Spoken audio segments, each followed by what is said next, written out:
Even better. Noting the time and the presence of a quorum, I call this meeting of the Acton Finance Committee to order. We have a remote participant tonight, a remote member tonight, so all votes will have to be done via roll call. Also, this meeting is being recorded by ActonTV. If anyone else wishes to make a recording, they have to be known to the chair at this time. I am expecting another member or two to come in the next couple of minutes, but I believe we are good to start. As is usual, our first item of business is citizens' concerns. If anybody would like to speak during the citizens' concerns, please approach the microphone now. Seeing no movement in the audience, we will move directly into the discussion of OPEB use and contributions. Thank you, Mr. Manager, for joining us tonight. This came out of a previous presentation that I believe you gave to the Select Board and a change in the way things have been done this past year. And we would love to hear your thoughts on a new OPEB policy moving forward. Thank you. Nice to see you all. Haven't seen some of you since town meeting. John Mangiarotti, the town manager. The new chair, congratulations, asked me to come and talk about the OPEB policy. So we did have a discussion about this in January, or maybe even December, when when I first presented the idea of transferring funds from the OPEB trust to start paying down our annual costs for retiree health insurance, which is the reason that the OPEB trust was created, was to pay for retiree health insurance trust. So during the budget season, the Select Board approved a new policy regarding the payment of retiree health insurance costs. And the policy stated the following, that we'll maintain a contribution of at least $600,000 per year, per fiscal year, to the OPEB trust. And if it's approved at town meeting, up to $300,000 will be used to pay down annual costs. And it's my intent, and I talked to the Director of Administration and Finance and others, that we would move the money in at the beginning of the year, but not take the $300 out until we needed it. So that if there's any interest to be gained in the OPEB trust, we have that opportunity to allow that money to work for us a little bit. So I think one of the main issues that, and by the way, 1,800 people supported it at town meeting under Article 3, which is a pretty big number. But one of the questions that you may have, and people that were part of the architect of our OPEB trust that are part of your finance committee may have, is how's that going to impact our schedule for paying down our unfunded liability? And the good news is that while we were scheduled to be paid off in approximately 2034, the proposed change pushes it out just 3 years to 2037. So I actually do have the updated actuarial schedule for what it would look like. I'll just pass that out quickly. I can get it to Greg another time. Sorry. No problem.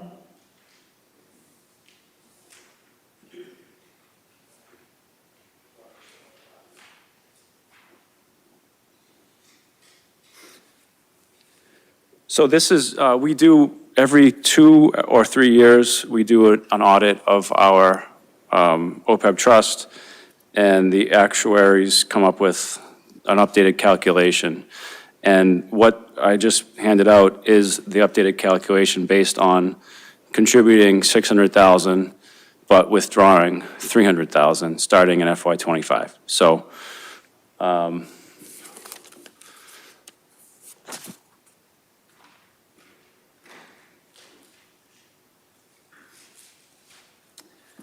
it's something that we're proud as an organization to have our OPEB paid down to the level that we do have it. If you've looked at our most recently published popular annual financial report, it shows how we compare to some of our neighboring communities, and we're in very good shape compared to most communities in Massachusetts in terms of having a plan to pay down our OPEB liability. And I'm pleased to report that this new policy doesn't significantly impact that. So in terms of the future, We haven't started fiscal year '25 yet. It's starting in a few weeks.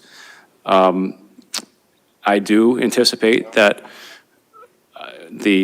unless I'm given direction otherwise from the board, that I will be recommending that we do something similar in FY '26. But it's something that we certainly would discuss every year through various budget processes and public input. That would be discussed before we obviously bring a budget to town meeting. So as of right now, I think it's a good plan, and I believe it should continue, but I welcome any feedback or questions or comments. Questions from the rest of the committee? Mr. Noon. So next actuarial report will be as of the end of this year. It's, I think, prior one was 22, and it's every 2 years that we do the full actuarial report. In the last one, which was as of 2022, our net liability actually declined by $2 million. I don't know what it'll look like this year. Most of that decline came from positive experience, which I assume was healthier people or maybe not so healthy people. It's hard to tell at the numbers, but I also see that our balance now is, wait a minute.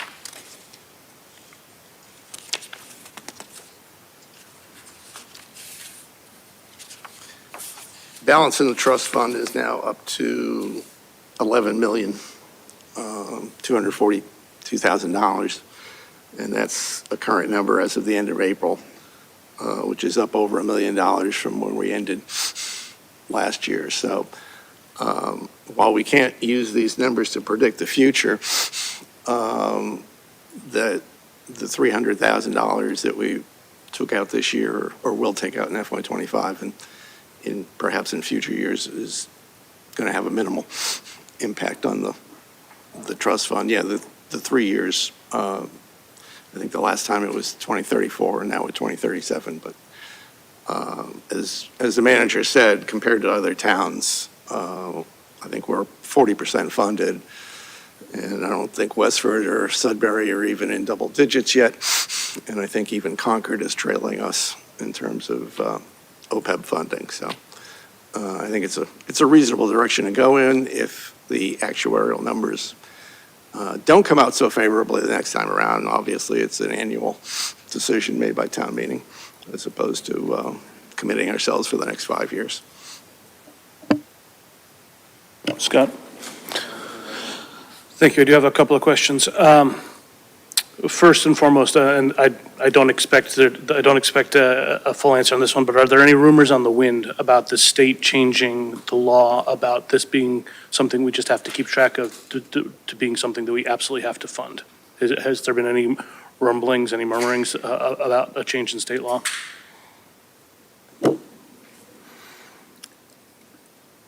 I haven't heard anything that would concern us, no. Great. Are you operating from the assumption that the $300,000 will be used each year, or are you operating from the assumption that we're going to use zero and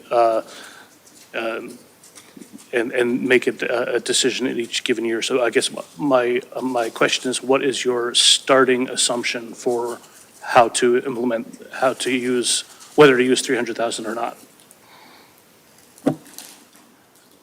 I think that based on the very positive response we received from the rating agencies when we discussed this plan, based on the minimal impact to the schedule as I just presented, my intention would be to have it be the starting point until I'm directed otherwise. I think we should start with a plan to use a reasonable amount of our OPEB funds to pay for the more than $1 million a year we're spending on retiree health insurance out of our operating budget. So yes, I would say it's starting at 300 at this point.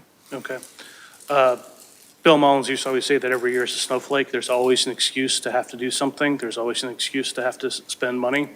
Are you, do you have any triggers in mind, or do you have any yardsticks that you're measuring against to say, okay, maybe this year we don't need to do the full 300,000, or conversely, we absolutely have to do all 300,000 in a given year? Because personally, I would prefer we set it at an expectation at zero, and then come up with a set of triggers, a set of reasons why we would spend the money. The sooner we get to fully funded, the better. I would love, it's only 3 years, but hey, sooner we get it done, the sooner that 600,000 a year that becomes to the good for other purposes, if you follow my argument. Well, I do follow your argument, which is the main reason that we're starting to use it now, is that there are needs now. We're spending almost, I think it's 1.1 million in retiree health insurance every year. So the proposal this year to use 300 is just about a quarter, 25% of our retiree health insurance costs. Eventually, someday, we'll be using it for 100% of our retiree health insurance costs. And I see this as a way of instead of just creating a endpoint with a hard switch over, this is a way to ease into it. So we're continuing to put away for it, but also we're starting to pay the health insurance, which is the intention of the trust. So I think it's a reasonable way to ease into it, and maybe there's a discussion about the amount that we should be contributing, and maybe 25% is that amount. And if our retiree health insurance cost goes down, then the 300 would go down. If our entire retiree health insurance cost goes up, maybe we should discuss going up. But at this point, none of those things have been discussed. But I do think that it does make sense to start using these trust funds for the ongoing costs for which they were intended. Understood. I would like to see some codified triggers for when to go to the full 300 versus potentially not spending money on it, not drawing it down in a given year, since we have gotten used to the budgetary expense of 600,000 a year going into it. This is a way of spending more money now on future, on what could be future costs. So I'd love to see some harder triggers. Mr. Noon, and then I will make sure to check with Mr. Charbo. I was just going to say, we are due for a full actuarial report at the end of this year, so that would be the next point at which we can reevaluate how many times we want to do it. But it is an every other year thing. Got it. So at the next actuarial report, we can look at whether it still looks like a thing to do and adjust as needed. Is it your recommendation that that be the main trigger that we pay Yes. attention to every other year? It's as I've said, it's a pyramid of assumptions built on more assumptions, and anybody that can tell you that they think it'll be X is guessing. So until you see it, you don't know really what happened. You can make some good assumptions. There's an element of investment return, which in the last couple of years has been good. Yep. But those can go the other way. Just as quickly. It's a matter of once we see a hard number, we can adjust accordingly. Okay. Mr. Charbo, I'm sorry. I went around the table and then I asked my questions before going to you first. It's out of order. I apologize. Not a problem. This is an issue I'm still coming up to speed on, so I'm mostly just listening to the discussion. I am familiar with the changes to the old OPEB statute back in, I think it was 2016, but I'm delighted to hear that we're doing better than comparable communities in funding our trust fund. And I guess like you, I share the feeling that getting there sooner rather than later is the right direction to head. Thank you. I do also want to say, Mr. Manager, that putting the money, the 600,000 in right from the start to maximize the investment returns in the year, whether we use zero to all 300,000 of it in a year, is absolutely applauded, and I really quite like that approach. Are there any other questions? Mr. Wellinghoff, you came in a little late. Did you want to ask a question? Yeah, maybe just for Steve, and sorry I was late. Are the assumptions the same for all the towns? And how much influence does like a town have in the actuarial models? I mean, most of, well, we use a Siegel and Company, which is an actuary.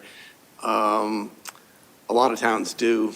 When the state was actually thinking about passing a law several years ago, they actually asked Siegel to do the study, and actually Siegel used us as one of the example towns at the time. There are other people that do that actuarial work, but it's based on pretty strict assumptions according to the Government Accounting Standards Boards, and they use whatever they are, standard mortality tables that the insurance industry uses. So there's a lot of assumptions, but I think they are pretty consistent from firm to firm.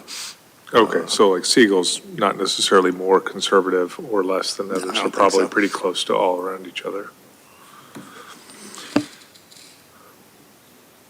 Anything else? No, thanks. Thank you very much, Ms. Manager. That's sure. Selectman Martin, you may. It is just a question. I was wondering if the actuarial numbers are affected by the blip we've seen in health insurance. So health insurance, current HIT is more than old HIT, and Maya next year is still more than old HIT, although less than current HIT. So does that affect the actuarial calculations? Yes, it does. Exactly how, I can't tell you. So with HIT having been unexpectedly to the high side, does that mean that we're going to have an expectation of a less than advantageous number from when it comes time for the OPEB prognostications at the next time around? I'll say it again. Okay. There's too many assumptions. One of them is, your health insurance rates.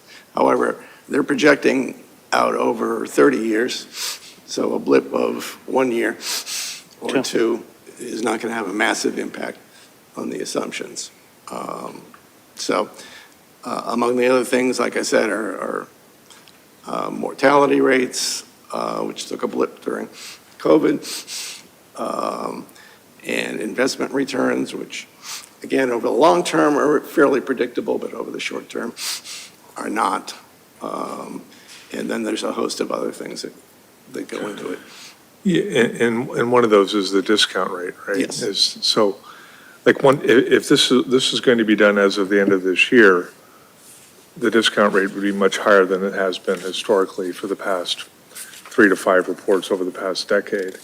And so in all likelihood, the liability should be a smaller number and our funded status would go up, as would everybody's. But interest rates going from, call it 0 to 1% to 4 to 5% is going to mean that all the future cash outflows from this fund are discounted in the future at a much higher rate because the rates are higher. And so therefore the present value would be a much lower number. Not much lower, but a materially lower number to some extent.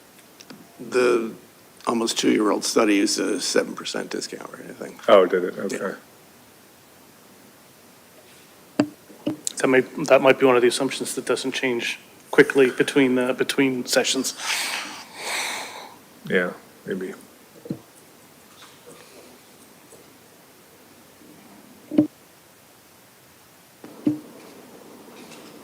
I'll make my comment. So Thank you. I was just saying, historically, for the last 10 years, we've had low interest rates, right? So I would think now that with higher interest rates, the money that's in the fund is earning more interest. So it's kind of offsetting a little bit more based on how many assets. I mean, It's actually invested in a state-funded, help me out, what's the name of it? That's fine. Have a microphone. Yeah.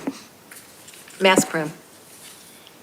So it's not just accumulating interest, it's invested in other things, according to, I would think, some guideline I know the school's OPEB trust is managed by somebody called Commonwealth Advisors, and they assume a moderate risk portfolio because it's So, 30-year money, basically. so it's in a portfolio Yes. of equities, bonds, Right.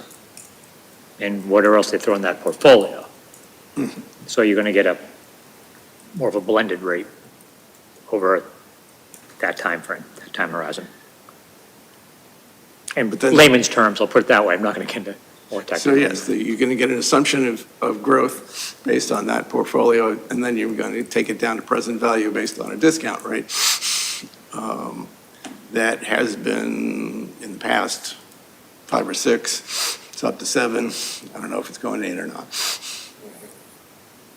8%? I mean, the discount rate? Oh, is it? If it was 7 2 years ago,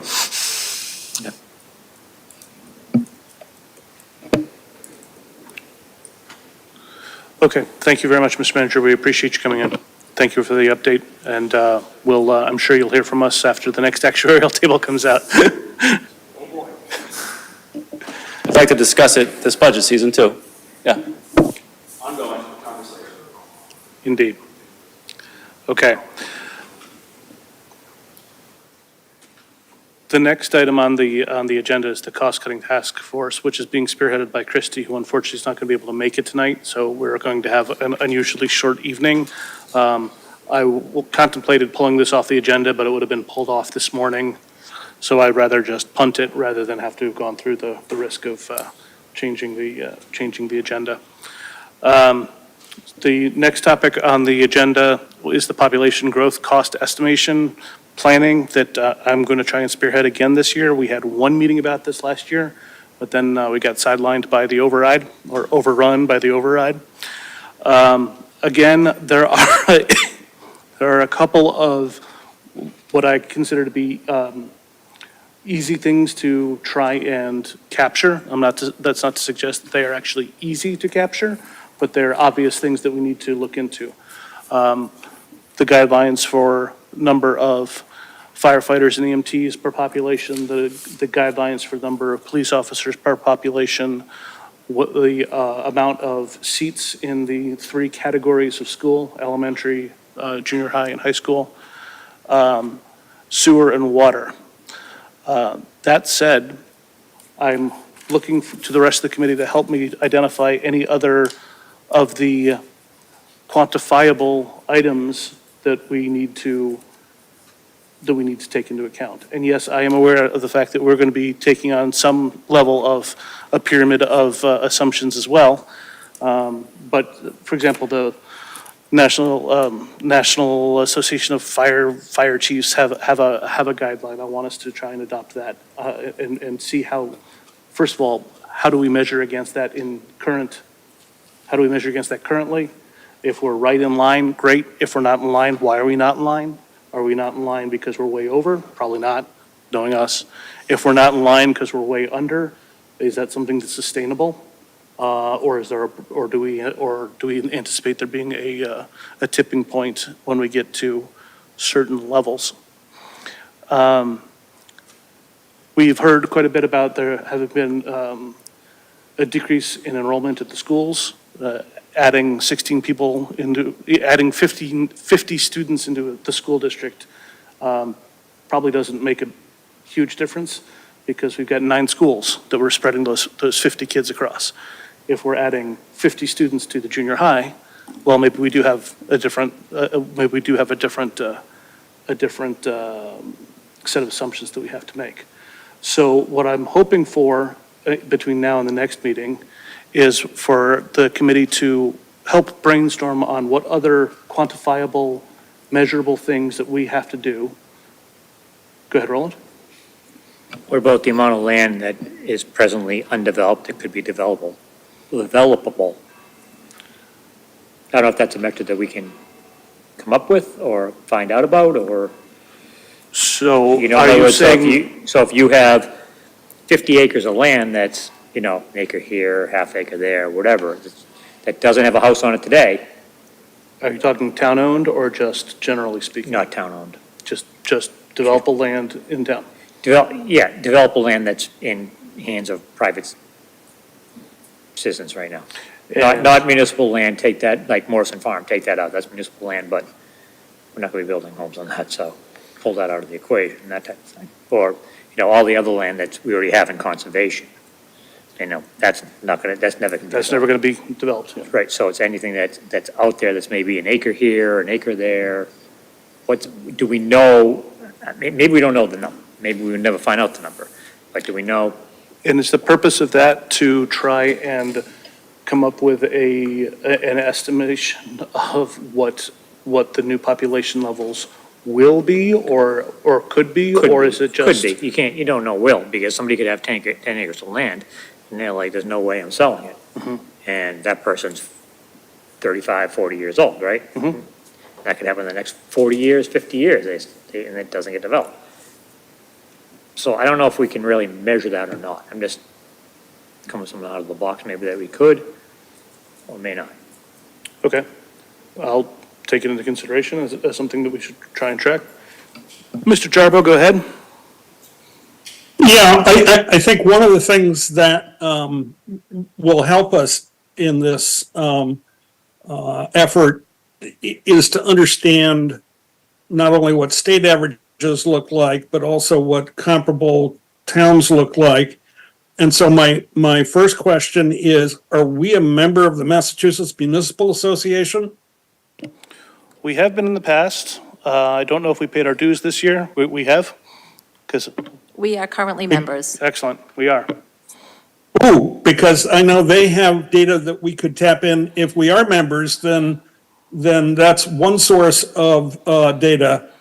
And then the second one, which they won't have, but we should spend some time thinking about, is who are the comparable communities we want to compare ourselves to?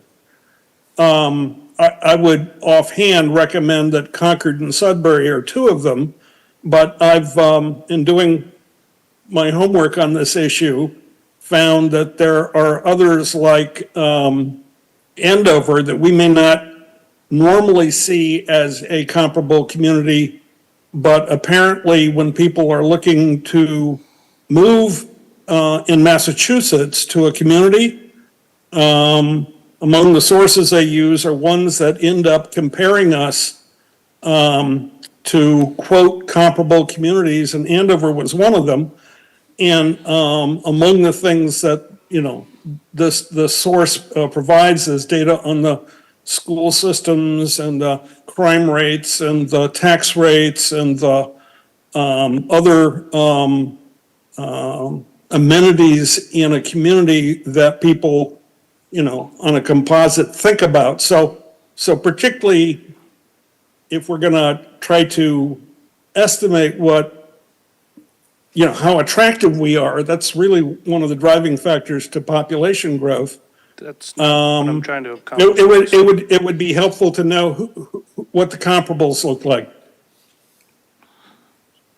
That's not what I'm actually trying to, I'm not trying to resurrect comparable communities. I'm not trying to come up with how attractive are we to from the real estate side. I'm trying to figure out just with the level of services that we provide today, what is the accretive impact of another 100, 200, 500 people, population. So it's less of a comparative tool than trying to come up with an absolute value rubric that we can use to say, if we as a town wish to continue to provide the same services, this is what we would expect to have to pay at $25,000, $26,000, $27,500. I totally understand, and I'm all for collecting that information. I'm just saying that it then gets put in a context, and this goes back to the conversation we had earlier about whether we're trying to come up with probable ranges or, if we're going to be making estimates, they can go from here to there, but if we understand, are we likely to see 50 or 500 or 5,000, quote, in the next period of time? What are the driving factors behind that? I look at that as phase two, right? Phase one is just trying to figure out what the definition of the costs are. Phase two is, we've got a real-life example of what could be going on here with all the zoning changes that we just passed in the last year. We can track that for the next 2 or 3 years and get a much better feel. I have been referred to the school age multiplier as used by JCHS at Harvard, as what Alyssa Nichol in the town side has been using. So that's something that we can lay on top, but that's phase Yep. two. I believe that Okay. we haven't done a good enough job of even figuring out what our per capita costs are and where the postal step function is in increasing costs on a per population basis. So that's, by all means, I think you've jumped to the end of what we're going to end up discussing over the next couple of years, and that's definitely where I'm going with it. But I think this first phase is just try and be data-driven. So if there are other. Fair enough. If there are other measurements that we need to take into account, that's what I want to try and identify now before any potential analysis phase. Mr. Noon. Well, the obvious question is, how old are these people? Because the cost profile of the town and school services vary greatly with the age of the population growth. That's right.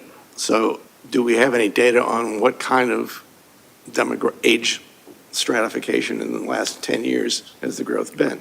I absolutely intend on sitting with Ava and trying to get as deep into the yearly census that we all have to fill out every year. I do know that we've got to be very careful about anonymizing that data, but I fully trust that Ava can do that, or Leo, Ava or Leo, because I don't think anyone wants to just give me the database and let me No. roam. No. That's too bad. It would be fun, though. Well, The other thing I was going to say, that obviously the schools get forecasted student growth from whatever the state agency is. I think they get that every year in terms of what to expect in terms of students. To your earlier comments, over the years, a few times I've looked at our staffing levels based on FBI guidelines for police and National Fire Protection Association guidelines for firefighters, and no, we're never over. Didn't think we would be. We are Didn't think we would be. sometimes a lot under, mostly a little under, but it never hurts to take another look. And I wouldn't mind having actually the man to being part of Budget Saturday on a Thursday. It may be an opportunity for us to ask the different chiefs to come in and give us a more fulsome explanation. Water and sewer is a pretty, it's 110 gallons a day for both by state guidelines per bedroom. So if you can tell me how many bedrooms the population's going to need, I can give you a pretty good estimate of how much water and sewer they're going to consume. Now, where it's consumed, well. Whether it's consumed or not is immaterial. The water comes from one place. Yeah. The sewer goes in a lot of different places, so, it's a tougher one to get And at. it's a case of that 110 gallons per day per bedroom. We have to provide that capacity even if we never get anywhere near using that capacity, correct? So that's just a case of a statutory built-in, potentially ballooning problem, because if on average, the fine citizens of Acton don't do 110 gallons per day per bedroom, but that's a number that we have to prepare for, Yes. then that becomes an even more expensive waste, if you follow my meaning. Is that a sewer comment? Or? No. I'm very punny, what can I say? Mr. Sullivan. Just listening to the discussion, I think I want to just kind of see if I can summarize and see if everybody's in agreement on what you're asking. I see this as 3 buckets. I see constraints, multiples, and factors. And that for the next meeting, we have a couple things like Roland mentioned land as being a potential constraint. We have multiples that, a multiple would be, we have X number of students drive a certain number of things, and then we have factors like age that would drive a scenario analysis. And I think that for the next time we get together, you're asking us to go back and think of things, four things. The way I would build a model, I would kind of bucket these into these categories if I was going to try to model this out, because the multiples items, they are what they are. Like, as you said, there's a lot of them that we're getting guidance internal and from the town and from other sources that X times Y equals Z. Like, that it's just, but we don't know what the X is, and we don't. That's what I want to find out. Right, but then some of these other things that are, I think, could be constraints that might be interesting to delve into, can also maybe help us get a low and a high in some of these categories. And then, to Steve's point, the factors, they would drive scenario analysis. You know, you come in with, you assume the split of the population by age the way we have today, and then you do, a scenario that's top-heavy with one area and then another scenario, and then you just boil them together and see what you get. But I think that's what you're asking, but I'm just looking for clarification. That's definitely what I'm asking. I'm trying to counter the lack of information that we had during the zoning arguments this last town meeting, where we were told we couldn't possibly estimate what the impact of the zoning change would be because we just have no idea what the costs are. I don't ever want to go through that again. I want us to be the ones to start to say, these are our numbers, and if you don't like our assumptions, you can come back and tell us where we're wrong. But I never again want to hear we can't possibly have any kind of estimation at all, because that's one of the main things that we're supposed to be doing is having that 20 to 30 year outlook for the town, and it's about time we do it. Steve.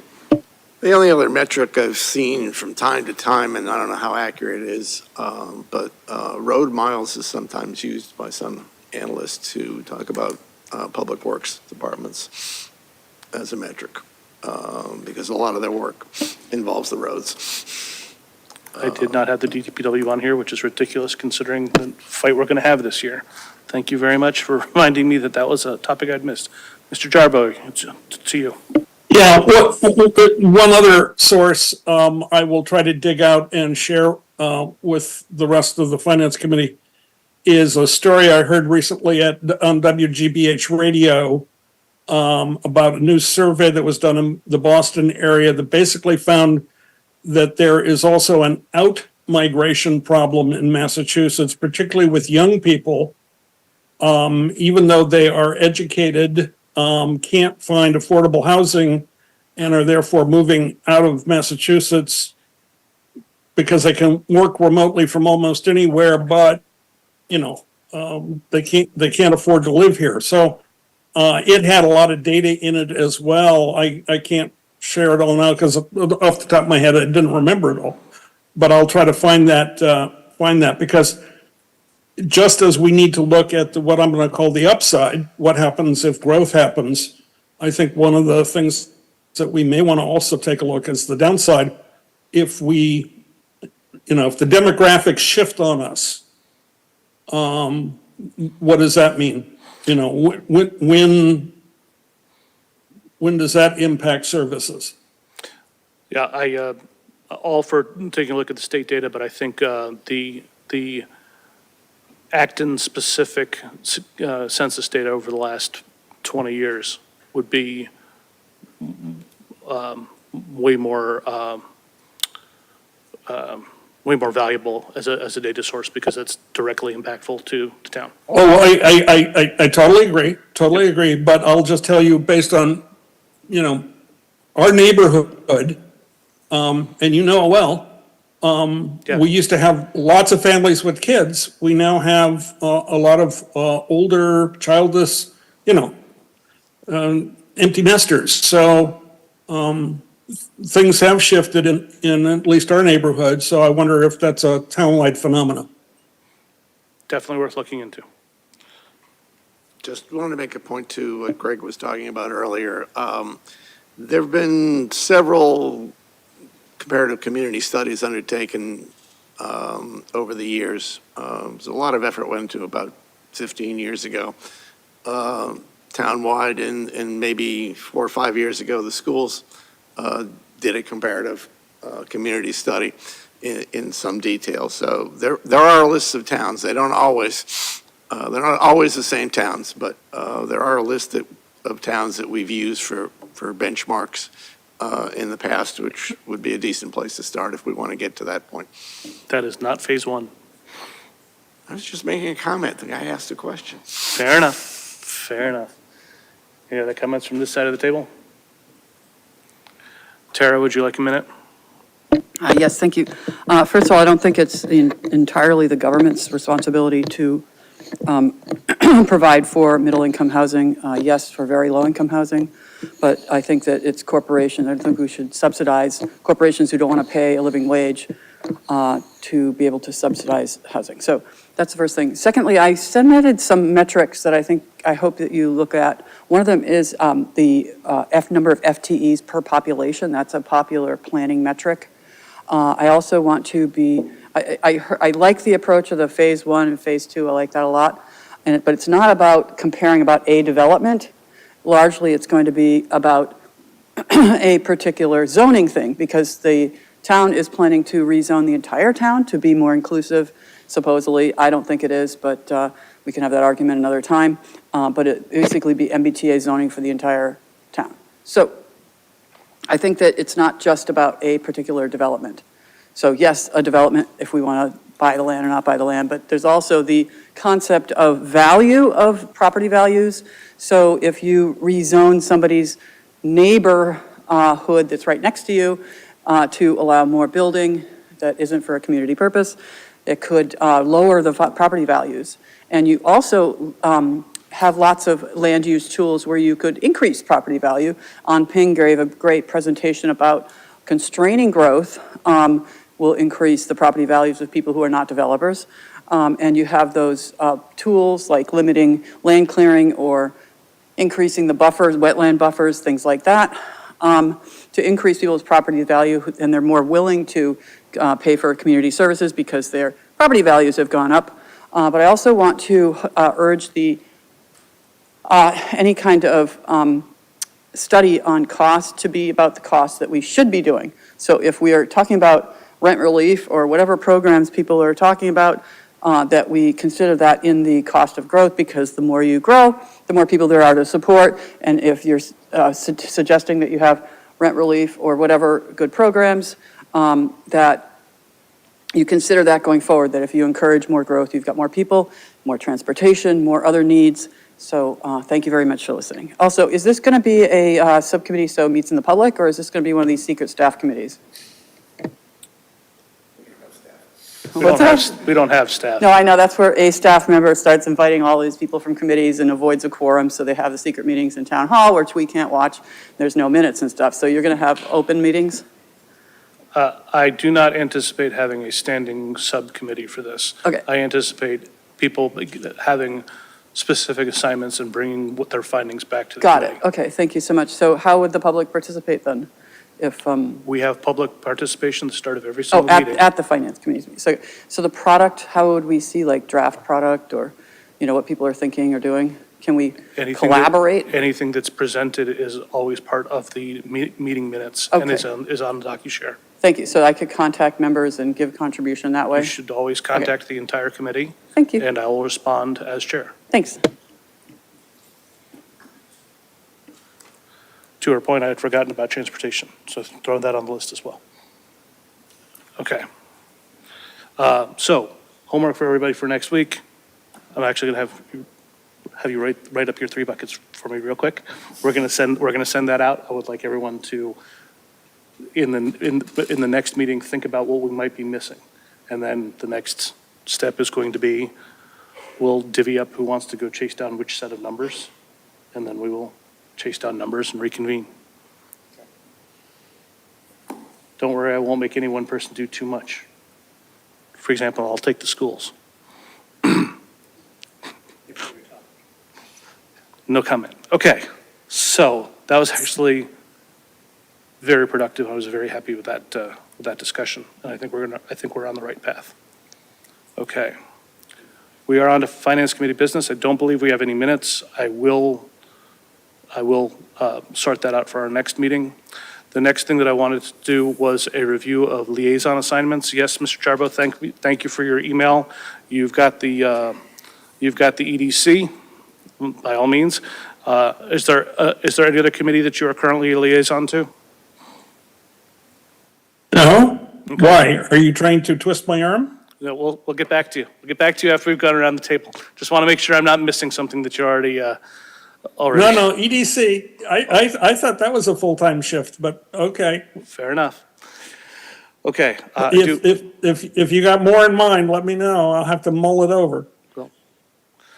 Let's do a whip around the table here. Mr. Wellenhoff, I believe you are on the train station parking one. Is that still you? Yep, South Acton Train Station and West Acton Sewers, so I prefer to keep those. Those are yours. Very good. I'm gonna want to talk some sewer numbers with you about this 110 gallons per bedroom per day. We're up at 120. Okay. Roland, what are you on? CPC and Planning Board. And Planning Board. Okay, Planning Board is still meeting same time as Finance Committee, right? Yep. They're the second and fourth? We used to be the first and third. When we do the new schedule at the halfway point of the year, should we switch back to the first and third Tuesdays of the month so that you can be freed up for Planning Board? No. No? We'll revisit that topic in January. Yes, I mean, I don't, I think we should keep the schedule that we have it, as we have it. They cross that bridge when we kind of get there type of thing in January, just thinking, do we want to change it up, do we not, Okay. I mean, it becomes more, planning becomes more of a, pay more attention during, leading up to town meeting, obviously, because that's when they want to make all the changes. I think the Planning Committee is going to be the one spearheading this Habitat for All, which is going to be one of the two more interesting topics for the year.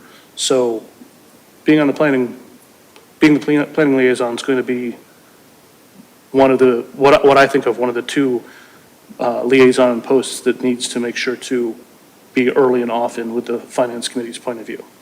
That said, the other one is the DPW. Now, are you on the DPW building, or is that Mr. Nolde, who is right next to you? Yeah, the beard. I've been on it. Okay, so what other liaisons do you have, Mr. Nolde? I think that's the only one at the moment because with the vote of the MBTA, I believe that committee is now closed. Okay. So, Mr. Nolde, I do believe that the DPW building is going to be one of the other of the two hottest button issues this year. So I do want you to be Johnny on the spot on that one, if you don't mind. Okay. And we'll try not to, I know you're working at a new full-time job, a new full-time job, so we'll try not to overrun you this year. Scott. I was going to take over.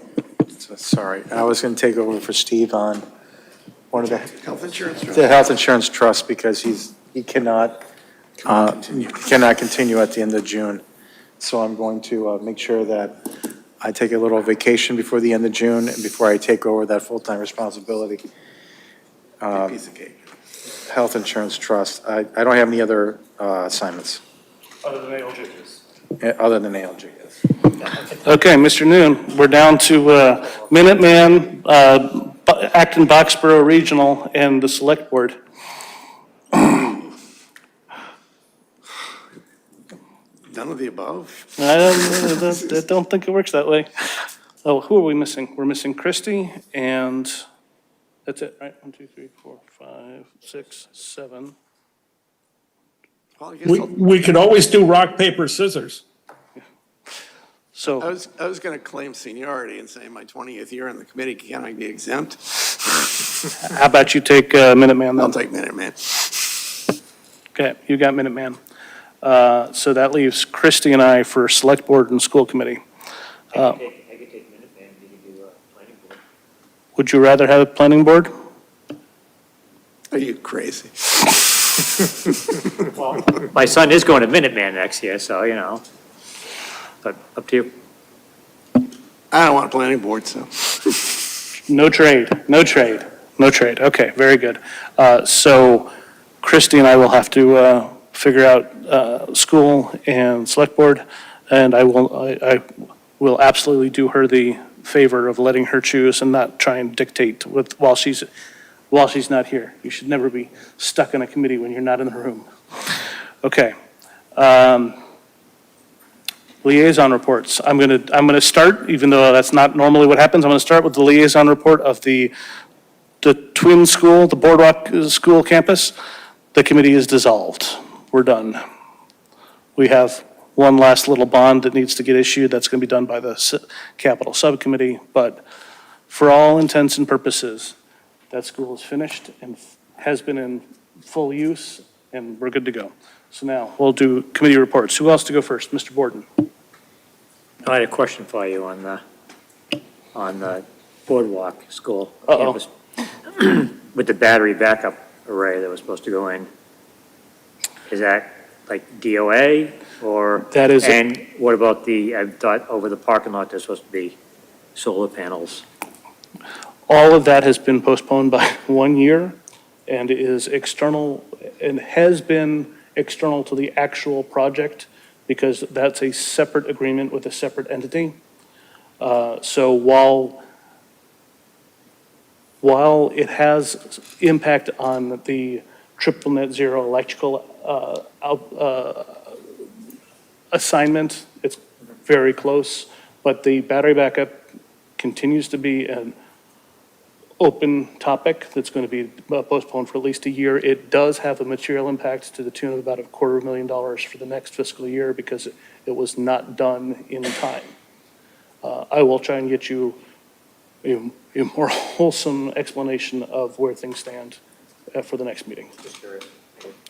Fair enough, fair enough. So what's been going on in the West Acton Sewer District and the South Acton train station? Have they met in the last 3 months? Mr. Chair, I'm prepared to make a motion. Not quite. Are there any other liaison reports at this time? Okay, Just one. go ahead, Mr. Charbo. The Economic Development Committee is meeting on Friday, and that's the only new news. And I've looked over their agenda, and it's mostly a wrap-up of the year, and some of their members are stepping down, and they're going to have some vacancies to fill. Okay, thank you for that. We are tentatively scheduled for our next meeting to be on the 25th. I know that at least one member is going to be absent. I will do a quorum check before sending out the next agenda. And with that, even though you are not the most junior person in the room, if you really wish to, I will yield the floor to you. Motion to adjourn. Second. Not debatable. We have to do this by roll call vote. Mr. Jarbo. Yes. Mr. Noon. Yes. Mr. Sullivan. Yes. Mr. Knoll. Aye. Mr. Borden. Aye. Mr. Wallenhoff. And I'm an aye. We are adjourned. Thank you.